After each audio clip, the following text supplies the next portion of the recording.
I can do.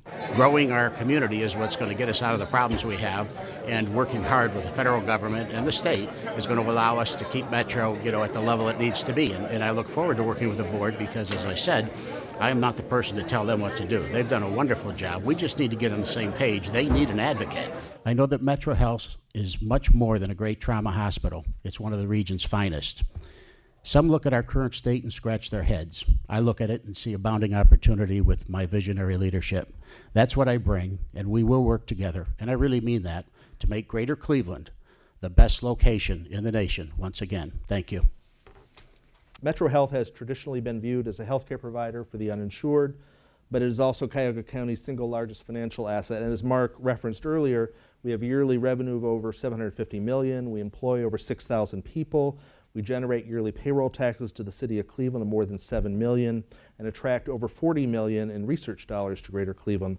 So our question is, what should county government do to leverage these assets to strengthen both the MetroHealth system and the communities we serve?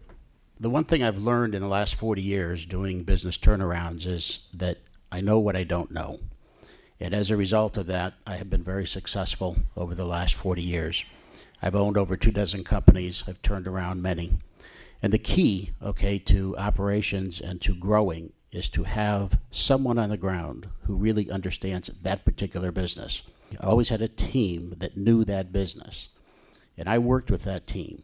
And I can tell you that the new county executive has to be somebody who is an advocate that understands business. It's not politics anymore. It's about getting the job done. I think Mark has done a wonderful job in the last 2 years, so who would I be to come in here and tell him what to do? I want to sit with him and develop a 4-year plan. I'll be there 4 years. I want to implement that plan all along the way. I can be held accountable, and I will be. And we'll see progress because it's what I've done my whole life. MetroHealth is the single largest provider of Medicaid in the state. But Medicaid is a huge part of a state budget that is facing a tremendous shortfall. Will you make it a priority to protect the Medicaid program and oppose diversion of Medicaid dollars away from facilities like MetroHealth? Short answer is yes, I agree. One of the things that I'm having trouble getting over is how our $8 billion has just crept up a year ago, and nobody has been talking about it until the last 30 days.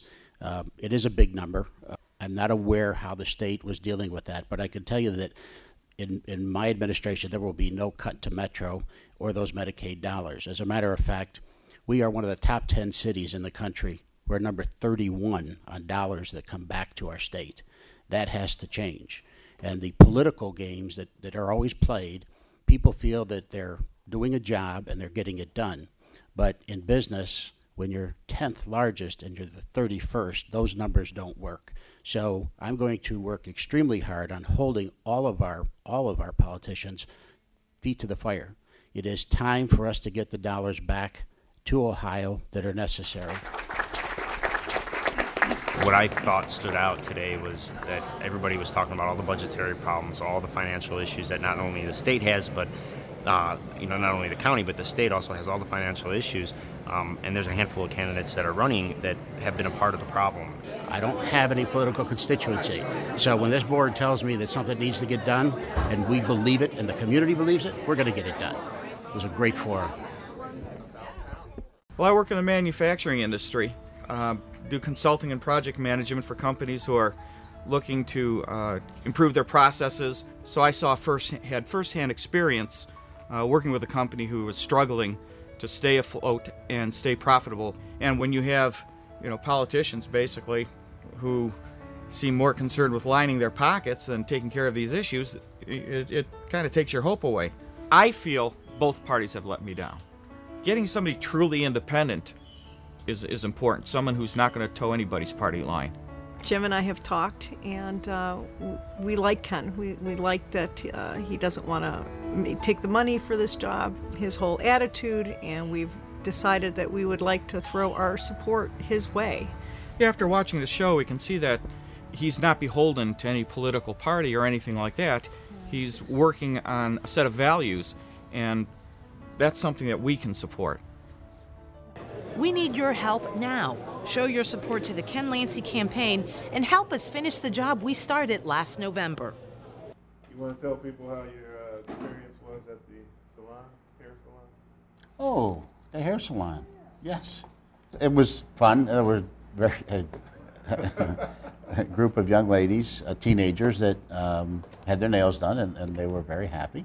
And the owner, Monica, of the salon, was a very charming woman, and I think a good supporter, and she's a hard worker.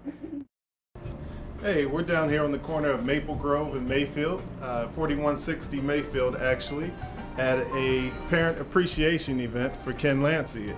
You see him all over the buses, you see him on airplane banners, you see him everywhere, but people in the community want to know who he is and why is he running for $1 a year.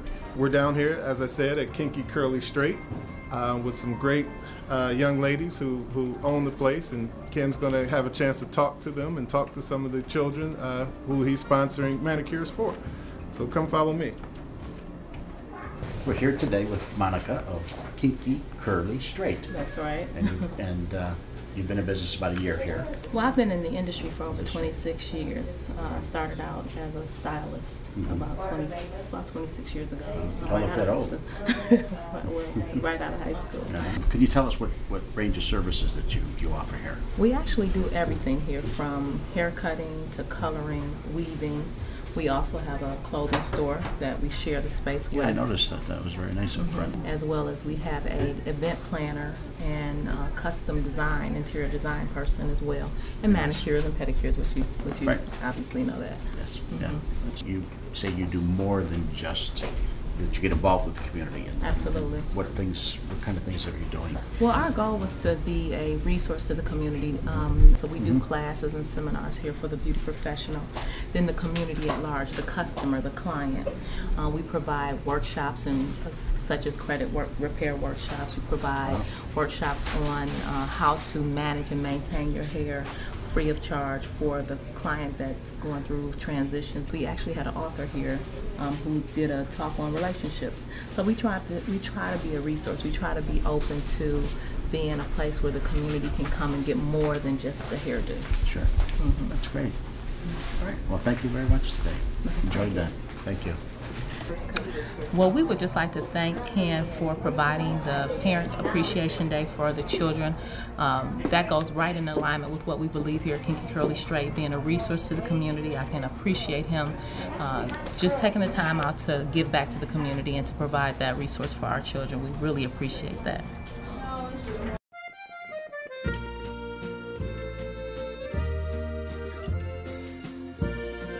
Okay, we're here at the Little Italy at the Feast of the Assumption. It's August the 15th. It's the 112th year of the celebration.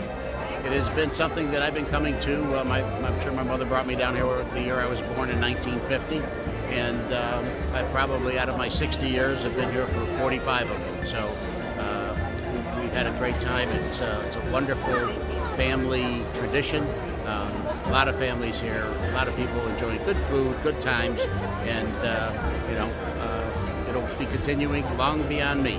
So it's something that is very, very nice. Father Rocco does a great job, and Carol Tagg, who is overseas, it does a great job as well. And they make it all possible. So thank you very much. Have a great day. Okay, here we are. Down in Little Italy, August 15th, and we just finished the procession. We were at Mass with Father Rocco, standing room only at Holy Rosary Church, and then after we came out, the Blessed Mother was there, and we processed 2.5 miles in and out of the streets, singing, saying the Rosary. Another beautiful day. And now it's eat and enjoy.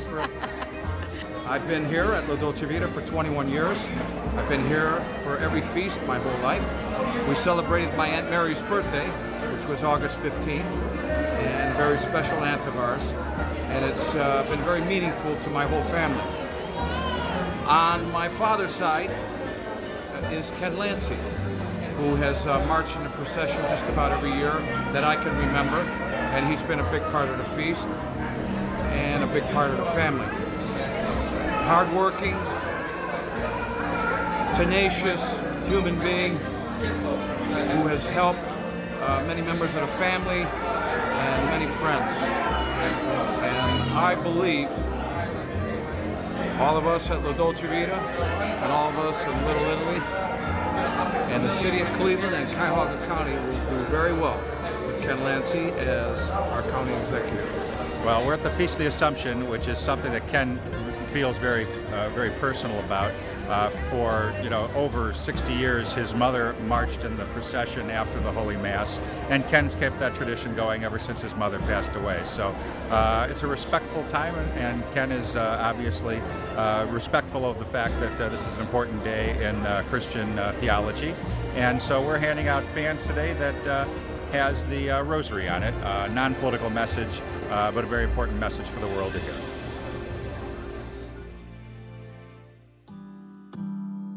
Well, I lived in Cuyahoga County all my life. I've been in business for myself for over 30 years. When the recession started, instantly made a difference in my business, and unfortunately I had to cut down staff eventually. What I've noticed about the county and the government here, we've basically been under one party since I can remember. And when I saw the show, there was something about Ken that I liked. What impressed me the most, though, is he could live anywhere he wants to live, and he chooses to stay here. I still feel that this area has a lot of potential, and there's a lot of resources here in the people and also natural resources that we could take advantage of. And from what I've seen from Ken Lanci, I think he'd do a good job at cultivating those resources. The fact also that he's doing all this for $1. I mean, what more can you say about that? That's really different. I've heard him say he's not a politician, and I believe that. I think he's just a guy with a good heart who really has this area and the best interests of this area in mind. Well, when my wife and I saw the show and saw how much Ken's putting into it and where his heart was, we figured that the least we could do is call and donate something to his campaign. And I believe in what he's doing, and I hope he's successful. The most important person in Ken Lanci's campaign is you. Only with your support can we bring the change that this county deserves. Seize the moment. Call the toll-free number on your screen now.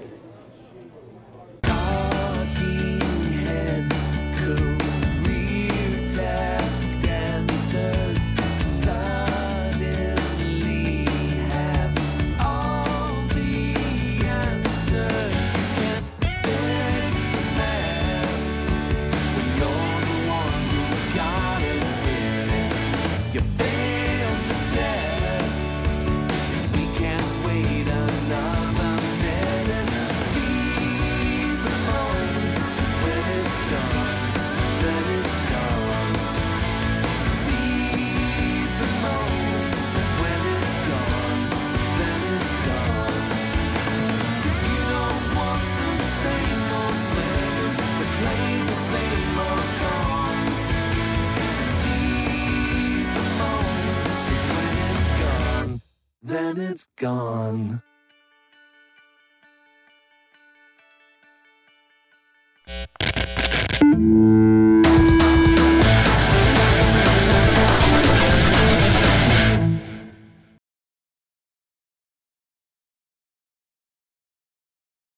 Paid for by Citizens for Ken Lanci. Joseph Casaro, Treasurer.